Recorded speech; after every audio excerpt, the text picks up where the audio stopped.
Baltimore's Memorial Stadium would be the site of an important matchup in the AFC East. The Colts would play host to the surging New England Patriots. Since a Week 2 defeat to the Atlanta Falcons, the Patriots have won 4 straight, with an offense that has averaged 29 points per game. Second-year coach Ron Earhart masterminds one of the league's most powerful attacks. The key in 1980 has been the strong play of quarterback Steve Grogan, the AFC's top-rated quarterback.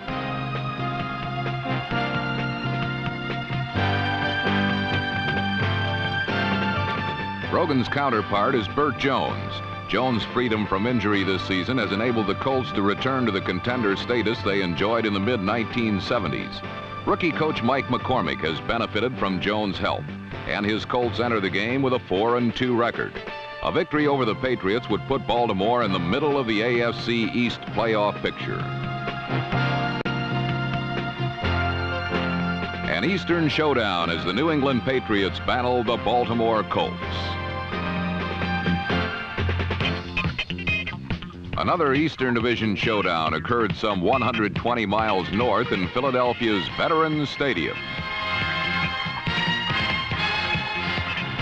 The Dallas Cowboys arrived intent on extending a modest winning streak against the Eagles. They have not lost at the Vet since 1974. The Cowboys are in a familiar position, first place in the NFC East with 5 wins against a single loss. The Eagles own an identical record. The rapid development of quarterback Danny White has been the major factor in sustaining the Cowboys' level of excellence since the departure of Roger Staubach. Through the first 6 games of 1980, White is the leading passer in the NFL.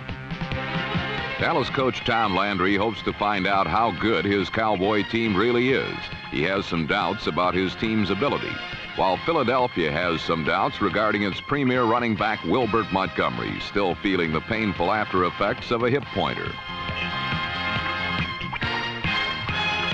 If Montgomery's running is limited, quarterback Ron Jaworski will seek out weaknesses in the Cowboys secondary.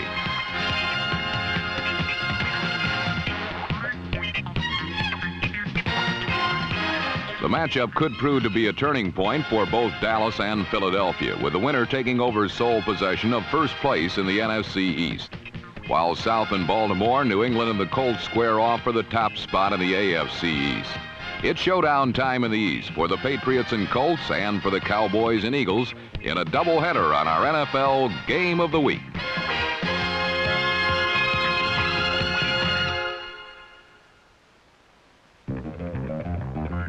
The Eagles gain first possession and immediately look to their most reliable offensive weapons. On the ground, number 31, Wilbert Montgomery.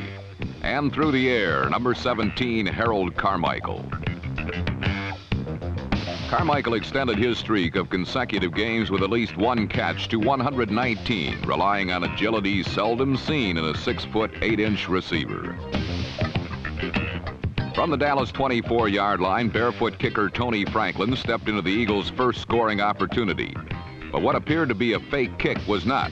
Holder John Shera bobbled a wet ball, and his effort to secure the first down failed.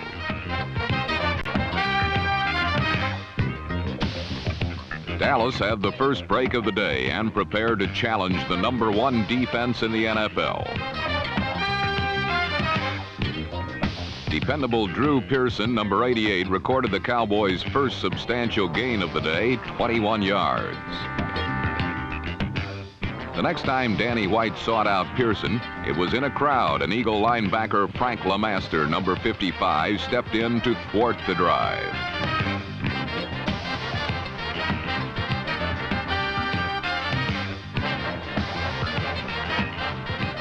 But the Eagles were unable to capitalize on LeMaster's interception. The return of Ed Too Tall Jones to the Dallas front 4 has made the powerful Cowboy front line that much stronger. While Jones poured in from the right, tackle Randy White buried Ron Jaworski to set up the Cowboys' lone touchdown of the day.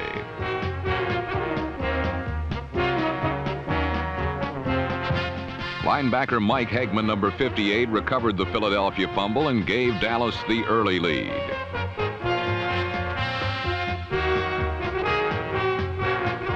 Ironically, the Eagles held the ball for 12 minutes in the first period to Dallas's 3 minutes, yet the Eagles had nothing to show for it.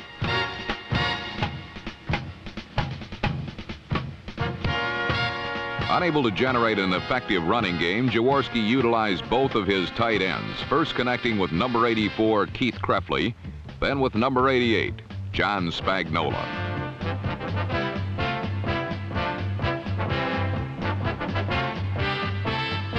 Despite both men's ability to drag defenders for additional yardage, it was not enough, and Eagle penetration was halted at the Dallas 18. The second time around, Tony Franklin's field goal was good, cutting the Cowboy lead to 4. Neither team was able to sustain any kind of drive. Philadelphia's Carl Hairston, number 78, was instrumental in limiting the Cowboys to just 25 yards rushing in the first half. The Eagles' Wilbert Montgomery left the game with injuries, but Philadelphia's depth was rewarded when Ron Jaworski hooked up with reserve back Billy Campfield for 50 yards.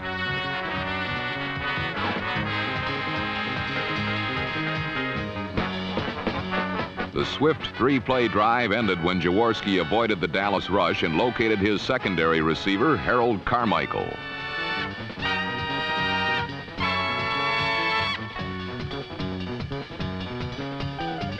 Carmichael's touchdown put the Eagles up by 3 and rekindled the hopes of some 70,000 Philadelphia fans, who for a moment may have doubted the Eagles' chances of overcoming the Dallas big game mystique.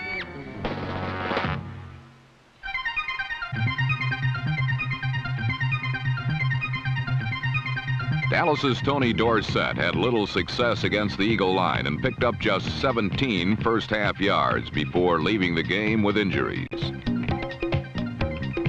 Dorsett's running mate, Ron Springs, number 20, had considerably more success with outlet passes from White. Rafael Septien's 33-yard field goal in the second period proved to be Dallas's final score of the day.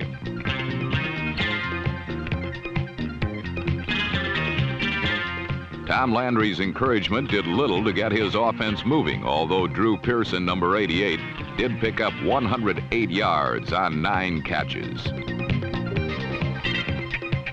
Intense defensive play led to 8 turnovers in the second half, and the game appeared to belong to the team that would capitalize on them. Rookie running back James Jones never did have control of a third-period handoff.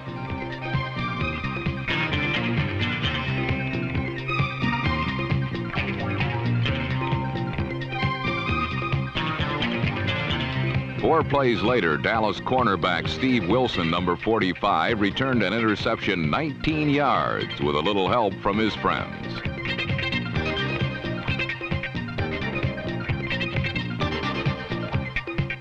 This time, just one play later, Ron Springs offered up another opportunity to the Eagles at the Dallas 24.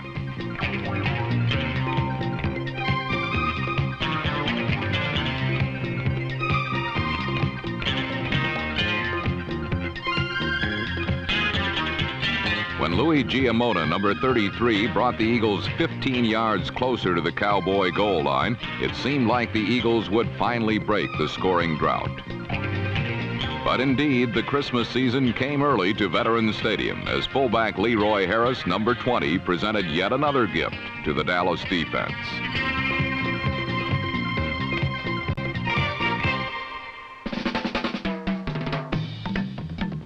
But even extensive sideline conferences could not ignite the Cowboy offense.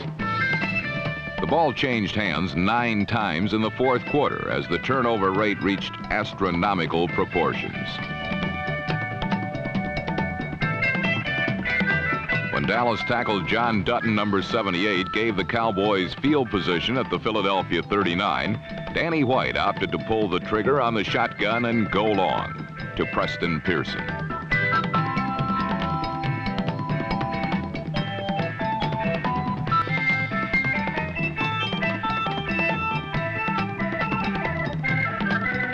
Linebacker Reggie Wilkes, number 51, brought in on third and long passing situations, reacted as instructed, using exceptional big man speed to collar the Cowboys' touchdown bid.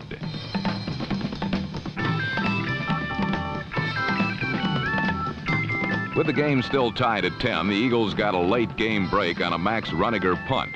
With no Dallas Cowboys prepared to field the kick, the ball traveled 58 yards before coming to a halt at the Dallas 22-yard line. An even bigger Eagle break occurred when a poorly thrown Danny White pass ended up in the hands of nose tackle Charlie Johnson, number 65. This gave Philadelphia their golden opportunity of the day. 3 plays later, Ron Jaworski looked for and found Charlie Smith, number 85, for the go-ahead touchdown. Only the most accurate pass would have found Smith between 3 Dallas defenders. Jaworski delivered it. Smith received. The Eagles were up by 7 with 4:15 remaining. Roger Staubach may be gone from the Dallas roster, but there was more than a little comeback magic in the arm of his successor, Danny White. 9 plays and 52 yards later, Dallas had 4th down and goal at the Eagle 8. White sent Tony Hill, number 80, one-on-one with Philadelphia's rookie cornerback, Roynell Young.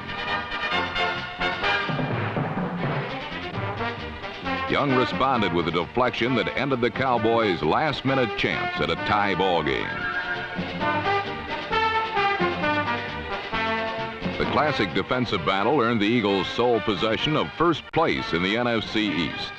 More than that, the Eagles overcame their number 1 nemesis, the Dallas Cowboys, and did not allow them a single offensive touchdown.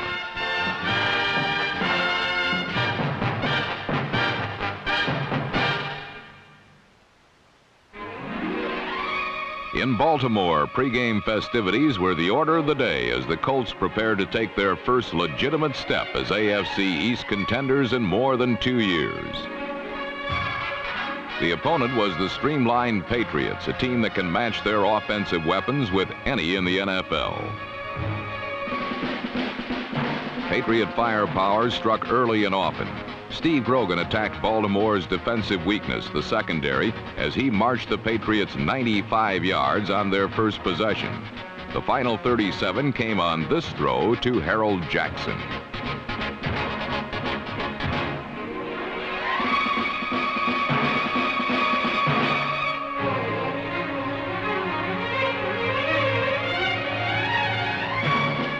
Grogan and Jackson hooked up 3 times for 67 yards as New England jumped out to a 7-0 lead.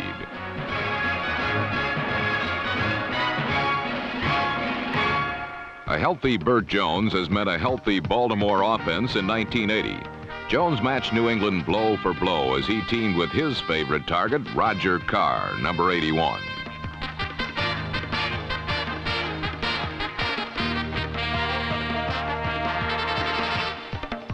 From a yard out, Cleveland Franklin bowled his way into the end zone, and the game was quickly tied.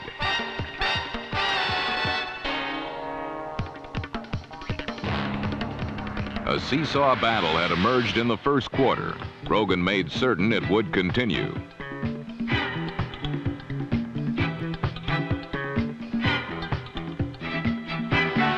Harold Jackson, number 29, continued to beat the Baltimore defense as the Patriots' passing game remained dominant. Grogan then turned loose rookie running back Vegas Ferguson, number 43. Big yardage again came easily.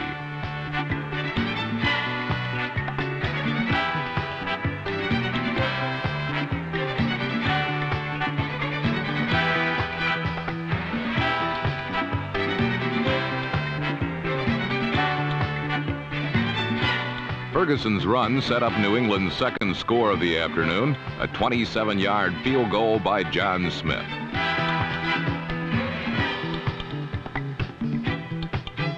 Patriot drives of 95 and 57 yards on their first 2 possessions had accounted for 10 points, but the offensive merry-go-round was just beginning. The Colts offense countered quickly, first with a Cleveland Franklin burst up the gut, and then with a Burt Jones bullet to Reese McCall, number 86.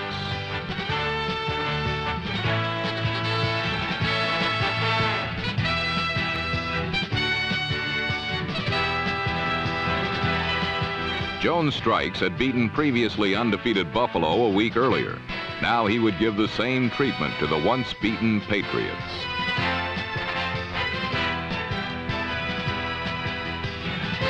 Jones' short toss to Don McCauley gave Baltimore the lead late in the second quarter. For the second time in the half, Jones and the Colts offense controlled the ball for over 5 minutes against one of the best defenses in the AFC. Baltimore's only problem was that New England had done the same thing. As the half ended, the Patriots hoped it would only be a matter of time before their defense would come up with a big play to shut down the brilliant Burt Jones.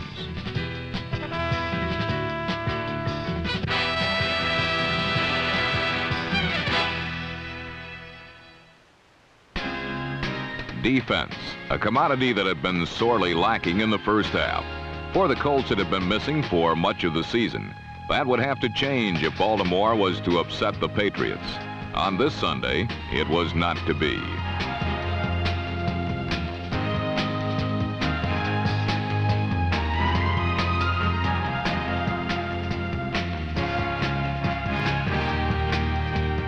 Brogan found openings in the Colts defense all day. In the first half, Harold Jackson was the benefactor. Russ Francis, number 81, would become the leading man in the second half.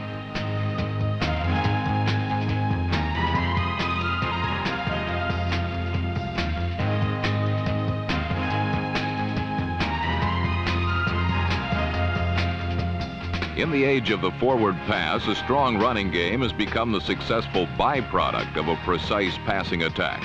For Grogan and the Patriots, the maxim held true.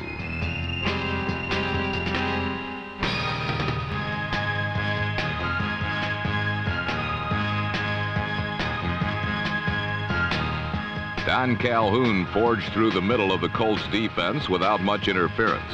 And the second half began for New England the same way the first one did, with a touchdown.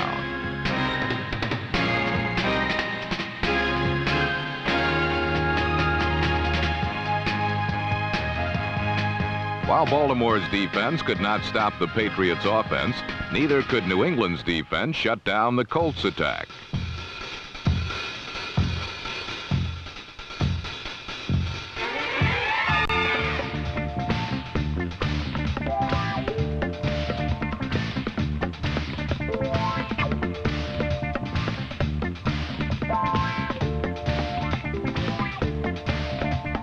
Curtis Dickey, number 27, ignited another Colt drive, and Burt Jones once again finished it off, this time hitting Reese McCall as Baltimore stormed back 21-17.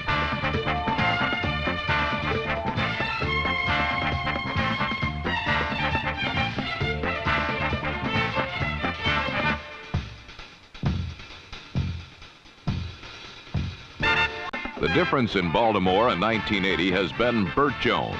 The Colts are a playoff contender with Jones at quarterback. On this afternoon, the Patriots have been finding out the hard way.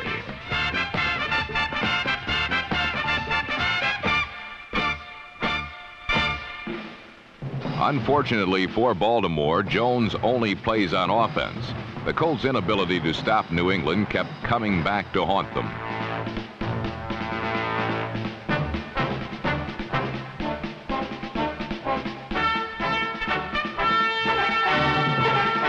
Horace Ivory raced 98 yards with the ensuing kickoff as the Patriots spectacularly regained the lead midway through the third quarter.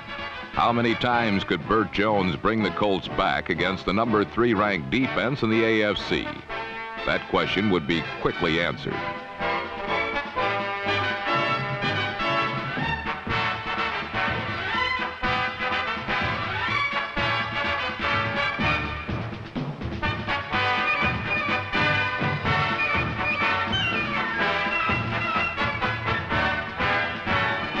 Mike Haynes intercepted Jones' underthrown ball, and for the first time in the game, Jones could not follow a New England score with a touchdown of his own.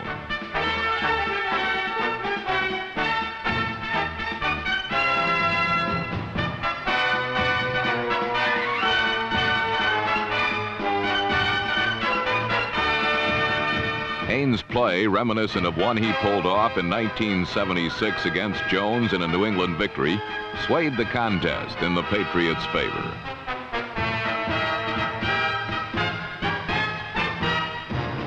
Grogan continued to find the Colts secondary to his liking, again teaming with Harold Jackson, number 29. 2 John Smith field goals put the Patriots ahead 30-21, and New England's defense made certain the lead would stand up.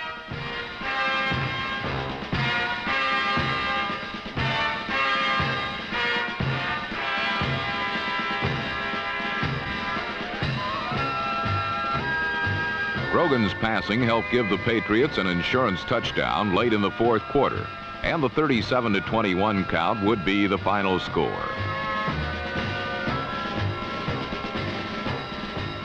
For Burt Jones, another outstanding performance in a season that has already been filled with them. But not even Jones' customary brilliance could stand in the way of the New England Patriots.